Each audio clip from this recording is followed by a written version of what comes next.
I'm going to give you a couple of examples, what we learned and what you should or should not repeat. The first one, I call it the Supermodel Trap. All of you guys have run into the Supermodel Trap because I think yesterday or today even Fable was released, the newest model. If you use Fable on the $20 quad plan, you can actually use one prompt and then your $20 says, you have run capacity. You have to wait for 5 hours to run this again. So what we are being taught is that the newest frontier models are always the best ones. And that's usually true when it comes to reasoning or when it comes to asking about a strategy. That's definitely not true for automation at scale. It's really wrong because if you use these models in an at-scale setup, you're going to burn tokens like this company that recently discovered that they spent $500 million on AI tokens. So it's really important that you understand that these models come with purposes. And this model, the newest model, is not always the best for your task. The second one is, I call it the one-shot wonder problem,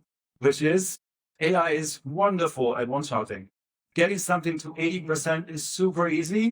Getting it to 100 is super hard. And you need to understand what you're doing if you want to get there. If you really want to fully or even partially automate, you need to understand the game. It's not going to happen by somebody sitting in your team putting models together with an agent. It's really not happening on an enterprise scale. And you have to incorporate a CapEx idea for it. It's not going to come for free. There is a project cost until you get there. This one's my favorite chart. Who knows the IT crowd? The serious. Love it. Have you tried turning it off and on again?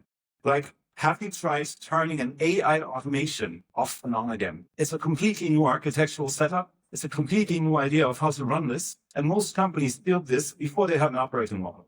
And that's really tricky because once it breaks, you need to find somebody that can fix it.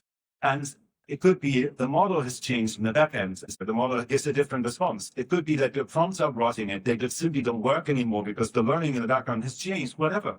But you need to have a way of operating this. You need to understand how to fix the thing in order to actually make this run at scale consistently for a long time. Coming back to the 80-20 thing, 80% is easy, 100% is hard.